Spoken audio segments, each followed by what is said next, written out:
This is gonna be a long one. What is up, guys? The day is finally here. I have been planning this video since I started my channel, and it's now finally time to film it. I've got 10 amazing stories to share with you guys, but first, a few disclaimers.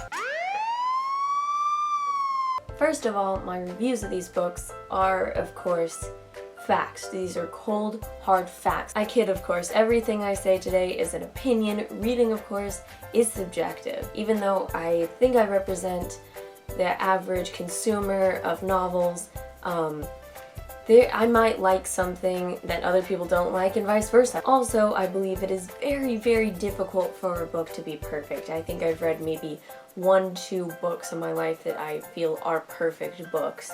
Otherwise, I feel that all stories have room for improvement. And I don't think any of the stories that I read for this video were bad.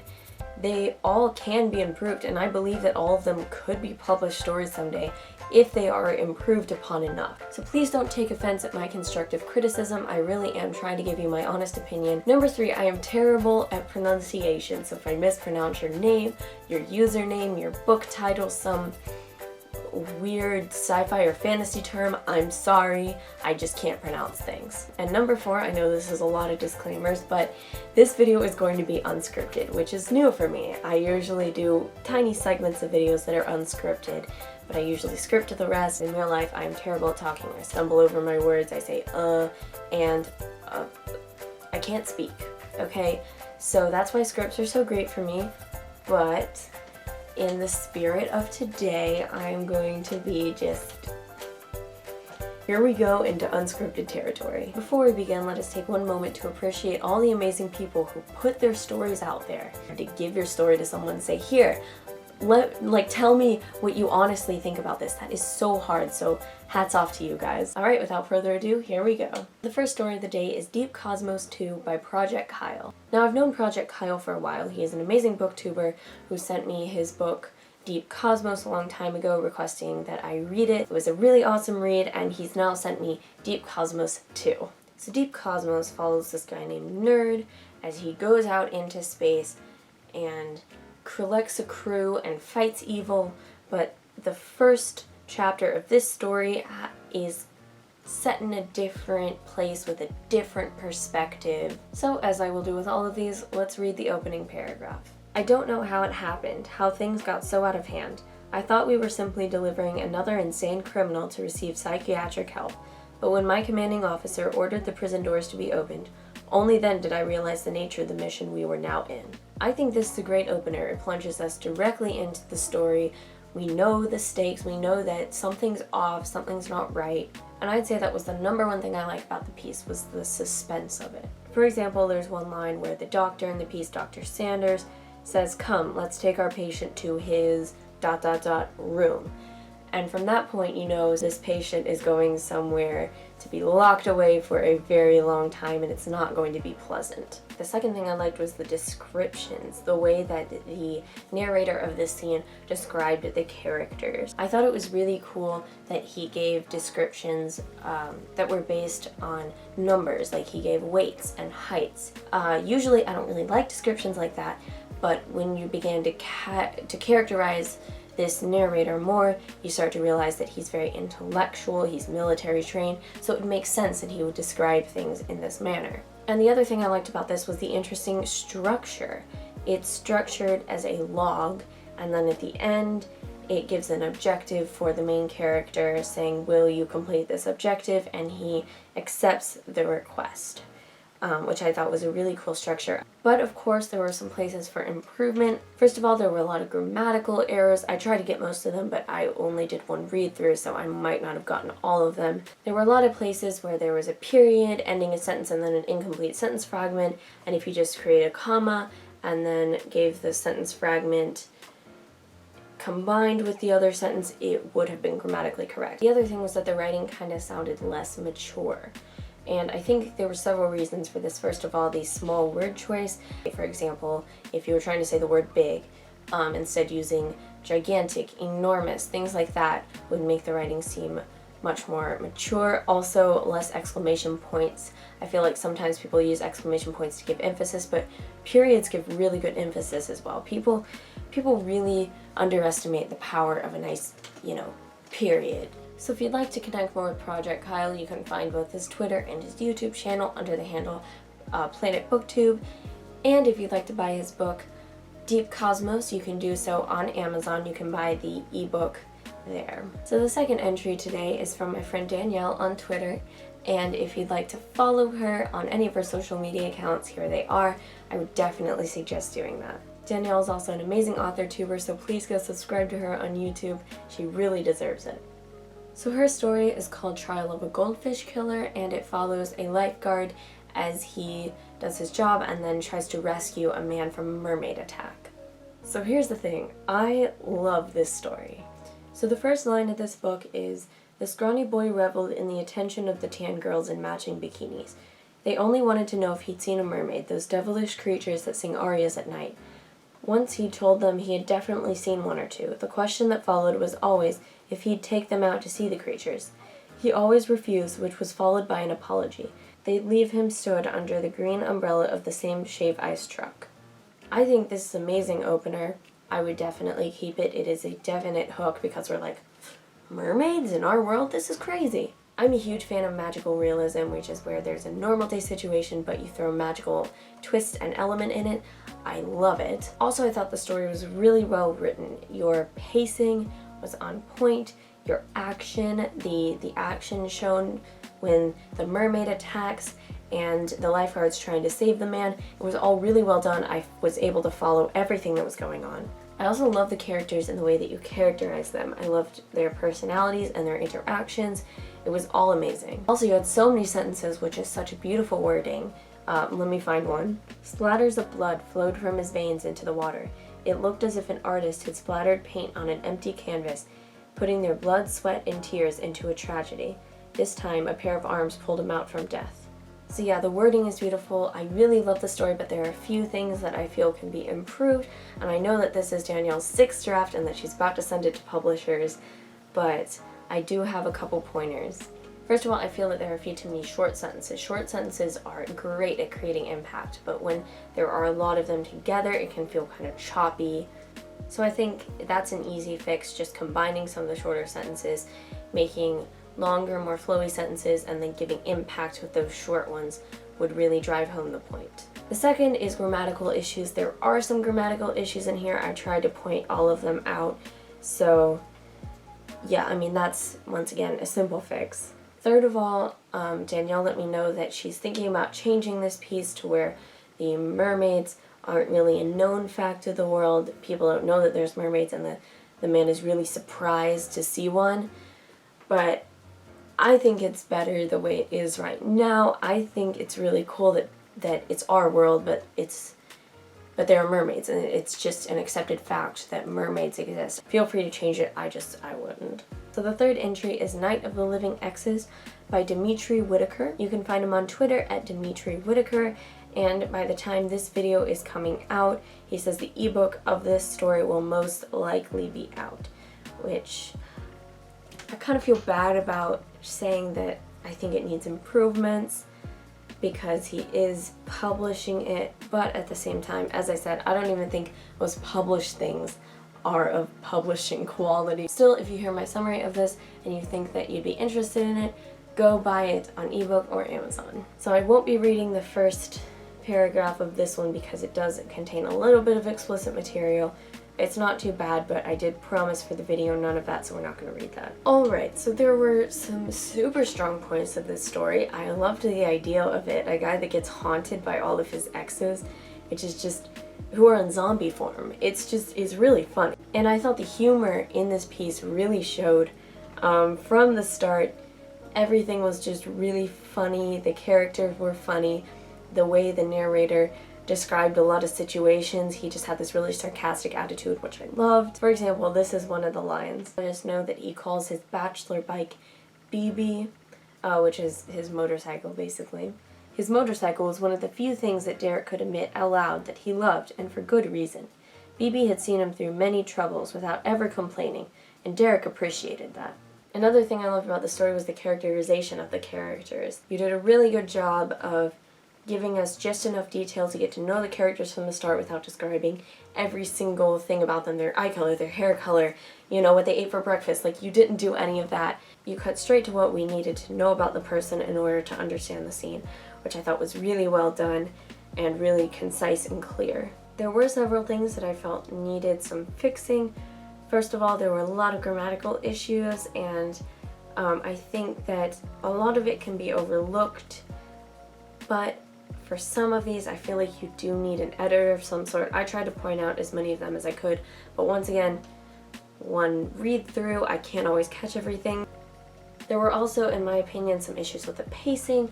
I feel like sometimes there were parts where the narrator was looking at his phone or going to the bathroom and such, and I was thinking, do I really need to see this? You could definitely fast forward much quicker, or delete those parts altogether. I didn't feel like a lot of those were necessary, and they kind of made the story lag a bit. Alright, so we're done with the submissions I got over email. The next ones are going to be the submissions on Wattpad, so I don't have to repeat myself. I will be giving the Wattpad handles of all 7 of the next entries, so definitely go check out these books because all these books are published on Wattpad, so if one of the books intrigues you, please go read it and support these amazing authors. So the 4th entry I got was Rook Academy, The Chronicles of a Killer by the Ezike guy. Yes.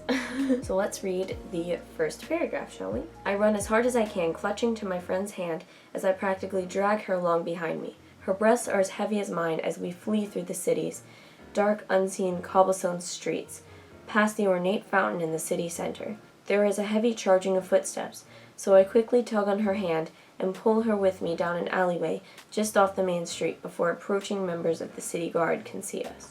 So this chapter at least follows these 2 characters as they are escaping from these authorities and trying to get onto a train.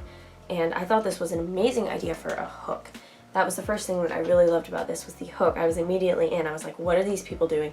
Why are they running from authorities? I want to see if they make it out. The second thing is the urgency. I love books that are fast-paced and have a certain sense of urgency to them, and this book definitely did. Third of all, I love the characters and the relationship. It says in this book that they are best friends, and you can definitely tell that by the way that they banter with each other and how close they are and how they know how to comfort one another. And the 4th is the magic. I wasn't exactly expecting magic at the beginning. For example, one part says, she then crushes the vial in her hand, and I can see her wince in pain as the glass shatters. Tish. I don't know how to say that. Tish. Something like that. Stupid spell. She then begins muttering an incantation as blood drips from her cut-up, glass-covered palm. This was such a cool way to do magic, smushing vials and, the blood. I'm a sucker for really bloody, gory things, so I really like the magic system. There were some issues that I saw with the book, however, that I feel could definitely be improved upon. First of all, there were several grammatical mistakes. I know that there were 2 in the first paragraph with apostrophes, but there are other places as well that I tried to point out in my full review. Second of all, there were 2 paragraphs of extreme info dump at the beginning. There was an amazing hook, but then it kind of devolved into info dump. Didn't really need the hair colors or, their full names to understand what was going on at this time being, and I feel like that's information that could be saved for later. Third of all, there were some wonky wordings in here that I feel like could definitely be improved. They didn't really subtract from the story at all, but I feel like if you were going for publication with this, definitely get an editor. And the 4th thing is the guard's stupidity. Now I know that in this story it is essential that the guards are stupid. That's how they make it out. And there is a point where the characters say, oh, the guards are smarter than I thought they would be. But still the guards seem pretty stupid. I don't know. I just feel like some points in the story I was thinking, well, yeah, of course they can escape. The guards are not that competent. And I wish the guards were really competent and these girls were just on a whole nother level. So the next one is a story called Escaping Suburbia by Wattpad writer Reject Elephant. Let us read the first paragraph. I wander around my shallow suburban neighborhood. Every house looked the same, every yard was cut perfectly. Every house had a perfect family, perfect kitchen, and perfect car. Every house was made out of ticky-tacky. The worst thing that ever faced this neighborhood was when the football team lost, and that was last week. Okay, so there were some very strong points to the story. First of all, the length. I feel like so often people feel like they need longer short stories, so they drag out elements that don't need to be dragged out, but your story was very concise, and I felt like the length you had it was a good length to have. Second of all, the mood of the story. I felt like the mood was very ominous. I'm not sure if ominous is the right word, melancholy maybe, and I felt like you did a great job creating the mood. Some of the strongest lines to me in the story were the dialogue, so I'm gonna read some dialogue lines to you. You okay? I lit my cigarette and handed back the lighter. Mr. Fisher called me a failure because I'm failing his class. Mr. Fisher's a dick. I put the cigarette up to my lips and inhaled. I like how you didn't have to say that Pete was a friend of the narrator. Nowhere does it say like, oh, there's Pete, my best friend. You just showed them talking, and I immediately understood these people are very good friends and have known each other for a while. Your dialogue was so strong, I really enjoyed it. My main complaint with the book was the suburban cliche of people wanting to escape suburbia. This is kind of something people write about a lot. So let me be clear here that that does not discount the entire story whatsoever. There are so many people that write about dragons, and yet I still enjoy stories about dragons. The easiest way to fix a cliche is to make it your own. So if you give the narrator some hobbies, some interest, some dreams that he wants to achieve someday. Or maybe there's something tying him down to suburbia, which is the reason he doesn't want to leave. Maybe he has a crush on a girl, maybe he has a sibling who he cares about too much to leave behind, and yet he has to get over that in order to escape. So yeah, just giving a couple more details about your character would really add to the story and really make it your own and make it different from other suburban stories. Also, I feel like your story needs a better hook. Your first paragraph, it kind of just tells about the suburban neighborhood. If maybe you could show it instead, show what people are doing in the neighborhood, and set us up with a conflict pretty early in that first paragraph. You're just kind of describing a typical suburban neighborhood, and I kind of know what goes on there. I kind of know what it is. So if you maybe give some more specifics of what's going on in this particular one, and then set up a conflict in that first paragraph, I feel like that would be a great hook for your story. Okay, so my camera's dying, and I have somewhere to be, so I'm going to stop this for today and continue tomorrow. I'm going to try to wear the same thing and use the same setup and hope that it looks almost identical. So yeah, here we go. Alright, and welcome back to Unscripted Idiocy. Here's the thing, guys, I was reviewing the footage from a few days ago when I shot. It's not tomorrow, it's been a few days. And I realized that I didn't smile almost at all, which is like really weird. I don't know why I was just like so... I really like these stories, I really enjoyed reading them, and I don't know why I looked so unhappy the entire time. So the sixth story that I read was Ill by Wattpad writer Inspired Quill. So she's a young aspiring fiction novel writer, and you can follow her on her Wattpad account at Inspired Quill, and I would definitely advise it. She has an awesome account. You can find the short story that I read in her book Sunrise/Sunset, which is a book of short stories. So Ill is an amazing short story. I was blown away by the premise, which was the first thing I really enjoyed about this book. It took a trope like illness and flipped it on its head. So Ill is a story about a little girl who was sick from birth, and she's so contagious that no one can get near her, no one can touch her, no one can even breathe the same air that she breathes because she is just so contagious. So she actually killed her father when she was first born, because her father was the first one to hold her skin to skin, and he died, as did some of the nurses that held her. So it starts out very dark, and it is an extremely dark and depressing story, but it's really good. So let's read the first line, shall we? Mama. The child breathed the endearing word with a sense of pleading, her big brown eyes looking sorrowful. The second thing that I really liked about this was the ending, and I'm not going to tell you what the ending is. A lot of these other stories are parts of larger novels and such, so I would tell you the way that those chapters ended because they're just chapters. But this is the whole story, the whole short story. So I definitely advise that you go read it, and I'm not going to tell you how it ends. Another thing that I really liked about the story was how short it was and how little information was given. I'm not sure that this idea would work as a longer story. I don't think that there's enough here to really make a novel. Maybe there is, maybe this would be a cool novel, but I feel like this length that it was and the amount of information that was given within the length was just perfectly done. Another thing that I loved about this book was how beautifully it was written, and I'm going to be reading a line for you guys from the middle of the book when the girl, I shouldn't say book, it's a story, when the girl walks outside for the first time, she unties her mask and she breathes the real air. So she carefully untied it and inhaled a rush of wind, carrying the scent of dewy grass and smooth glass ponds. So there were several things that I feel like could be improved upon. Once again, I don't think any book is perfect. Any story. First of all, there's a paragraph where the main character is talking about she wants to be like the other children. And although I love the dialogue and the rest of it, I feel like the dialogue in that paragraph was not very strong. I just feel like a child would not be sitting there saying, I want to be like the other children, I want to go run and play. I know it's nitpicky, but the line did seem a lot more telling than it did showing. My other question is just the age of the character. I feel like it would be good to specify because as of right now, I really don't know how old she is. She could be 5 and I'd be like, yeah, she could be 15 and I'd be like, yeah. I think just specify how old the character is because I was trying to picture the scene and it was hard to do when I had no clue how old the character was. The next story that I read was a book called The Promise. It's actually a short story, but it's divided into chapters. This story was written by Hilikes.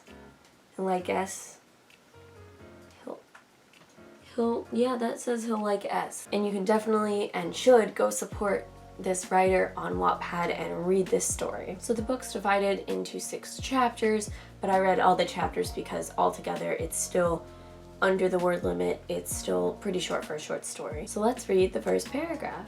Promises can be broken just as fast as they were made. Kat was lying on her prison bunk, staring at the dull gray ceiling like she had been for the past 11 months, 3 weeks, and 8 hours. Lost in deep thought, she remembered the time the cell bars had first locked behind her. 3 days after she had turned 15. In spite of her painful past and wrong decisions, Kat was adamant to make things better after her release in a week. So the first paragraph was an okay hook, but I feel like the first chapter was definitely a hook. The first chapter is only 3 paragraphs long, and it introduces us to a second character by the end of the chapter named Noah. Noah is another girl in the prison with Kat, and they get to know each other. Kat reveals that her younger sister died in a car crash, and Noah reveals that her younger sister is in foster care. The part about Casey's death, Kat's younger sister, that got me. Okay, that was a part I really liked in the story. I was like, whoo! I'm gonna read that part for you right now, and this is not a spoiler because it happens in the first half of the book. Kat wished she had allowed Casey to sit in the front seat of the car. They had always argued about that seat, and if she only knew what was going to happen. The lorry had crashed into the back of the car, so Kat and her mother were saved, but Casey died instantly. If she had just sat in the back, then Casey would have been alive, and Kat would not. The car crash is definitely a trope, but this changes the trope. To have one girl sit in the back, one sit in the front, they always argue over who gets to sit where, and then the girl in the back dies. I'm shook. I also like the bond between Noah and Kat. I felt like that was really well done. The 2 characters definitely hit it off, and you could see that through the way that they talked to each other and the way they talked about their sisters. There were a few things that I feel like could be improved upon. First of all, there was really a lack of showing within the story. A lot of it was telling, and even though I feel like that was the style of this, it was kind of a summary of their lives. I don't think that summary and showing are mutually exclusive. Another thing that I feel like would be really good to do here, and I know I said this in some of the other ones, is make specifics. Maybe make some motifs, like something that Noah gives Kat in the prison to give to her sister, or you know, some things that Kat and her sister did when they were younger that she thinks about all the time. If you have the summary here, but you added in specific details, it would make it feel like you were telling, or that you were showing rather than telling. The next was Kingdom of Aval, written by Sacred Memoria. So you can follow this writer both on Wattpad under this username or on Instagram under this username. And please go support the people that were brave enough to put themselves out there. Please go support them. Let's read the first paragraph of chapter 1. What are you? My body felt unstable and my head felt hot. I was still calibrating to my surroundings as I was told.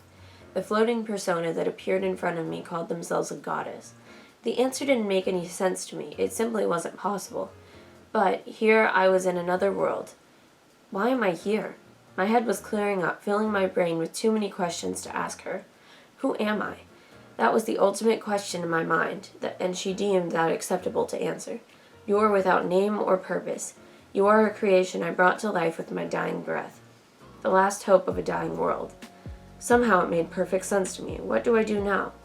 It's simple. Live out your life, she said, soon vanishing from my sight along with the scenery around me until darkness engulfed me. So I really like this premise. I felt like it was an amazing premise and an amazing opening. They've woken up in the real world and they're walking around and they're trying to get a sense for how the world works, and it's really interesting.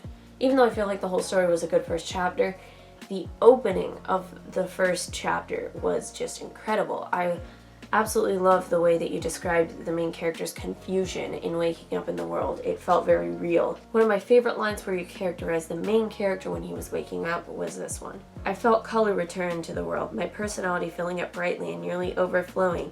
Along with the brightness of the world I was seeing, blue, green, and white seemed to pop euphorically. I just feel like that was such a cool description. Blue, green, and white popping as he's seeing color for the first time. I also love the characters. The characters you described here were super unique, and their interactions with each other showed that. I feel like you used some great short story techniques here. The first chapter with some minor changes could be a short story in and of itself, which is great. I feel like most first chapters should be short stories because it's kind of a teaser. But as always, there were certain things that I felt like could definitely be improved here. First of all, there were too many uses of the words like you already knew, and as I mentioned before, yes, the reader has read the rest of the story up to this point and they do already know what you're about to say. It's like you can just take it out entirely. Also, I just had a question. What time period is this set in? I think you described, yeah, a merchant, but then you also described water bottles.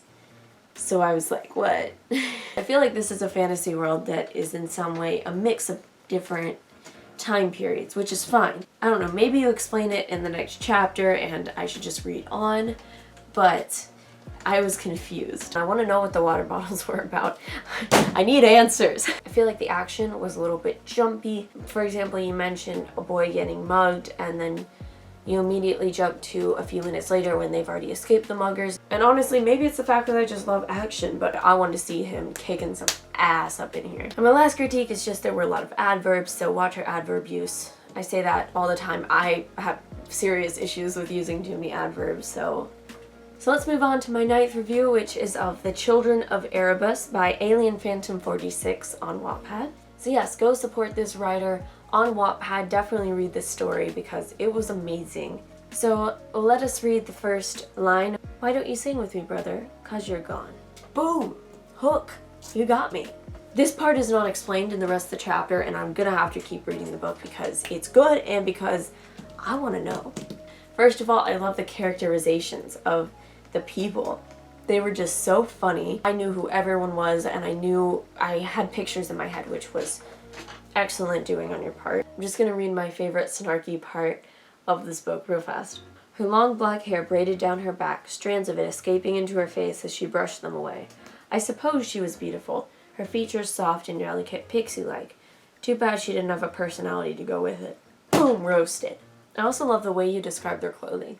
I hate descriptions of clothing, especially when characters go in the first chapter and look at themselves in the mirror. They're wearing normal day clothes and I'm like, yeah, you're wearing clothes. But these descriptions of the characters' clothing were so unique and they added to the characterization of the characters, and I was like, yes, give me these clothing descriptions, and I'm not sure the last time I've thought that. Also, I'm a absolute sucker for the futuristic. This story seemed to be set in the past at the start because the person seems to be in a dungeon-like place with rats and feces and like it's kind of gross.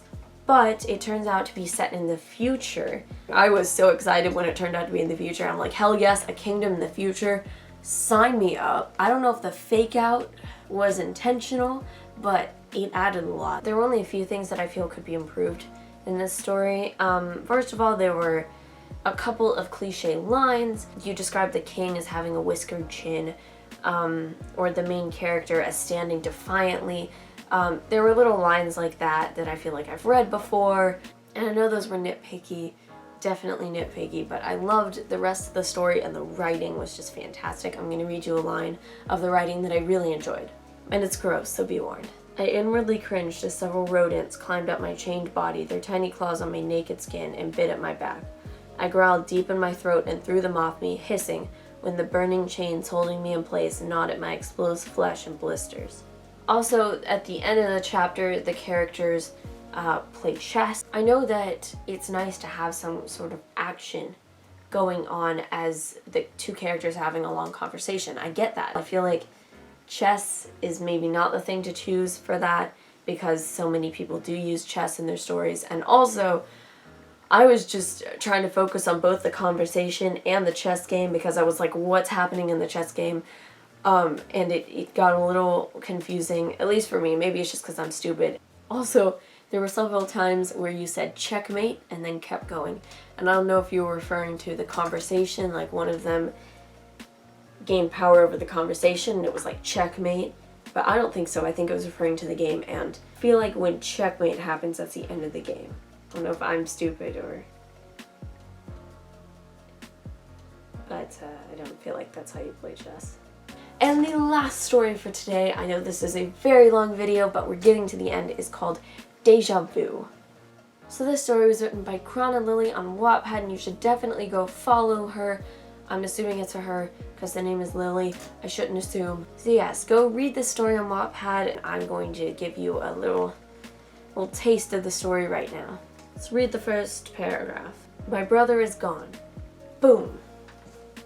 Hook. I scan the crowds to check if this is some joke, then look beside me as if he might appear unimpressed by my forgetfulness, like a scornful pair of glasses that has been situated on your head throughout the 5-second heart attack their absence caused. He is neither visible from the crowd nor is he on either side of me, which means amongst the pulsing, chanting mob of 9th graders, I am entirely alone. So first of all, capturing the essence of what it's like to be a new 9th grader, because that is one of the most awkward things in the world. I feel like so often the first day of high school is portrayed very differently than as it actually happened. This was very realistic, so thank you for that. Let me give you one example of how well the awkwardness was described within this story. This is one of my favorite lines in the book. Just as I say here and turn in his direction, I bludgeon several cans of acrylic paint with my brand new 15-pound book bag, and the resulting clatter ends with a rainbow crime scene, and me still standing in the corner, not red-handed, but at least red backpack. I too spilled paint back in middle school. I know this is high school, but in middle school, and it was so awkward. I hated it, so I really felt this. The way you describe the backpack as bludgeoning several cans, and the way you describe the resulting clatter ending in a rainbow crime scene. It was just really, really good writing. You know, I love specifics, and you really gave great details about characters, about settings, locations. I felt like I was there. I didn't feel like, you know, there were the jocks and the nerds. No, they were just characters. The third thing that I really enjoyed about this book was the connection with the brother. The way that they bantered with each other was just so realistic. It felt like I was talking to my little brother. So excellent job with the characterization and with the character interactions. Spot on, very real. I feel like you might have a brother, maybe.